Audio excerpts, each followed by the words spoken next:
নমস্কার বন্ধুরা, আমি সুপ্রিয়া তোমাদের বন্ধু। নতুন আরো একটা ভিডিওতে তোমাদেরকে জানাই স্বাগত। অনেকদিন ধরে তোমাদের সাথে কোনো রকম রেসিপি শেয়ার করা হয় না। সেই পুজোর আগে শেয়ার করেছিলাম, তারপর ভাবলাম যে আজকে চলো তোমাদের সাথে একটা ছোট্টখাট্ট করে কোনো রেসিপি শেয়ার করে দিই। সেদিন ছিল শুক্রবার, বাড়িতে হতো ওই রাধাবল্লভী এবং মাংস। তো সে কারণের জন্যই ভাবলাম যে চলো তোমাদের সাথে একবার ছোট্টখাট্ট করে শেয়ার করে নিই যে কিরকম ভাবে রাধাবল্লভী করা হয়। রাধাবল্লভী ডাল বেটে নানান রকম ভাবে করা যায়, কিন্তু বাবা এনেছিল হচ্ছে একটা রাধাবল্লভীর মিক্সচার, যেখানে ওই মিক্সচারটা করে নিলেই রাধাবল্লভীর পুরটাকে আর আলাদাভাবে তৈরি করতে হয় না। সে কারণের জন্যই এখানে প্রথমে রাধাবল্লভীর পুরটাকে একটা বাটিতে নিয়ে তার মধ্যে অল্প একটু পরিমাণ নুন এবং চিনি তার মধ্যে যোগ করে দিতে হবে। আসলে এই পুর জিনিসটা করা থাকলে রাধাবল্লভী করতে কিন্তু অনেকটা কম সময় লাগে, কারণ পুর করতে ডাল বাটো অনেক ধরনের ঝামেলা থাকে। সে কারণের জন্য মিক্সচারটা বাজার থেকে কিনে আনলে কিন্তু খুব সহজেই তৈরি হয়ে যায়। আর এখানে কিন্তু নুন আর চিনি দেওয়ার পর তার মধ্যে 2 কাপ মতন কিন্তু জল দিয়ে দিতে হবে মিক্সচারটার মধ্যে। ভালোভাবে মিক্সচারটাকে কিন্তু নাড়িয়ে নিতে হবে, খুব সুন্দর করে চামচ একটা নিয়ে তার মধ্যে ভালোভাবে কিন্তু নাড়িয়ে নিতে হবে মিক্সচারটা।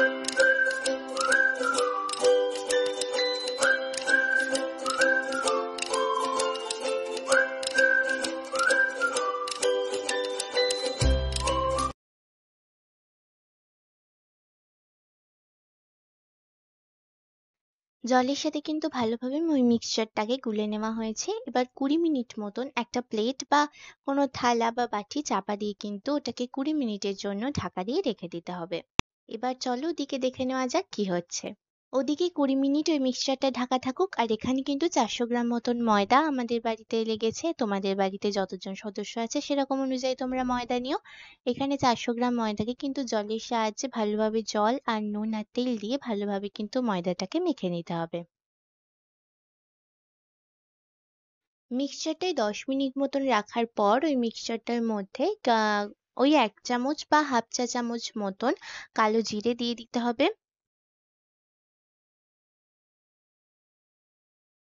আর তার সাথে কিন্তু যুক্ত করে দিতে হবে কিছুটা পরিমাণ হিং। হিং দিলে কিন্তু যেই রাধা পল্লবীটা হবে সেটা খেতেও খুব সুন্দর হবে, আর কালো জিরেটা দিলে সেটা মানে দেখতেও খুব সুন্দর হয় এবং খেতে মুখে পড়লে খুব ভালো লাগে। এরপর আরো একটু মতন কিছুক্ষণ মতন নেড়ে দিতে হবে, তারপরেই আসল কাজটা শুরু হয়ে যাবে।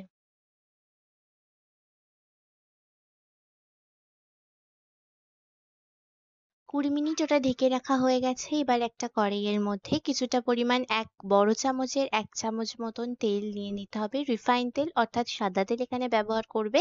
সাদা তেল নিয়ে নেওয়ার পর দেখবে সাদা তেলটা একটু গরম হয়ে যাওয়ার পর যেই মিক্সচারটা বা যে পুরটা ছিল কাঁচা অবস্থায় সেটাকে কিন্তু কড়াইয়ের মধ্যে দিয়ে দিতে হবে।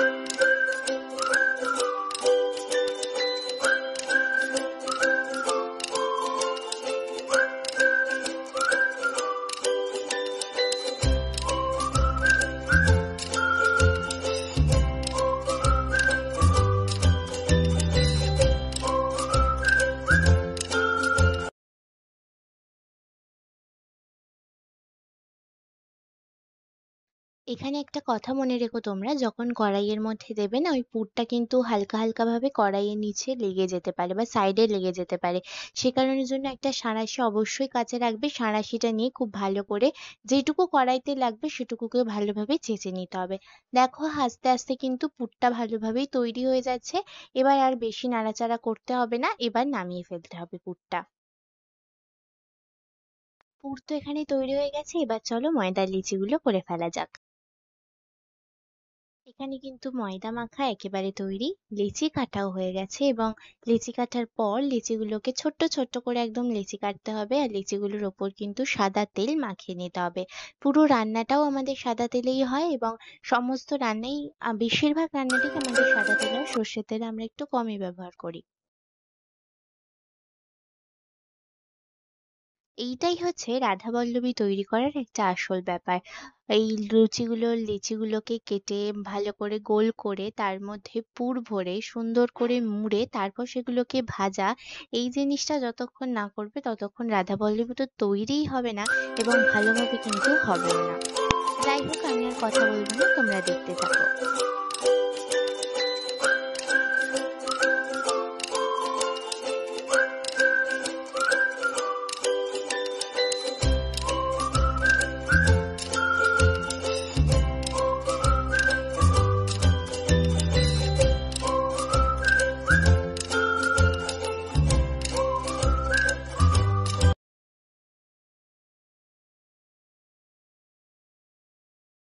দেখতে কি অসাধারণ হয়েছে না?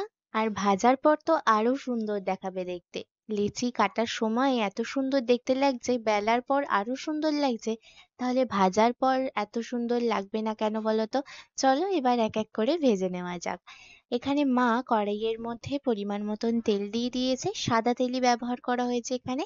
এবার এক এক করে চলো দিয়ে দেওয়া হোক। দেখেছো লুচিটা কি সুন্দর, সরি লুচি নয় রাধাবল্লভী, রাধাবল্লভীটা কি সুন্দরভাবে ভাজা হচ্ছে আর একদম ফুলকো ফুলকো হচ্ছে, মানে পুরটা দেওয়া হয়েছে ভিতরে, পুরটা খুব সুন্দরভাবে ভিতরে দেওয়া হয়েছে এবং মাখাটাও ভালো হয়েছে, যার জন্য রাধাবল্লভীগুলো এত সুন্দর ফুলছে।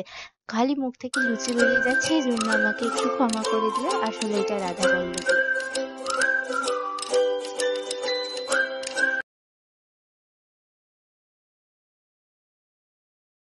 চলো এবার ফুলকো রাধাবল্লভীগুলো তোমাদের প্লেটে একটু সাজিয়ে দেখাই। তারপর তো চিকেনের সাথে সাজিয়ে দেখাবোই অবশ্যই। আগে এই দেখো, ফুলকো ফুলকো কিন্তু রাধাবল্লভী প্লেটের ওপর পড়ে গেছে। চলো এবার একটু সাজিয়ে ফেলি।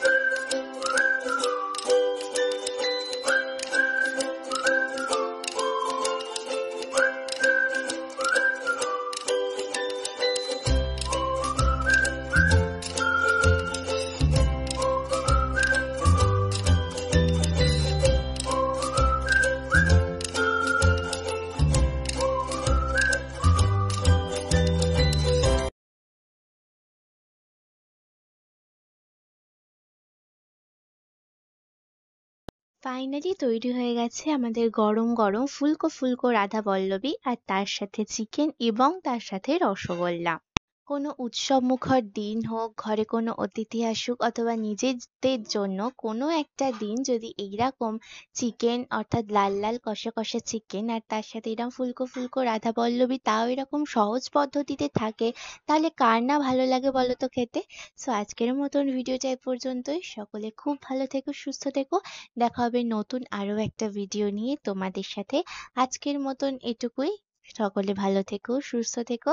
আজকের মতন বাই বাই। আর হ্যাঁ, চ্যানেলটাকে কিন্তু অবশ্যই সাবস্ক্রাইব করে আমার পাশে থেকো।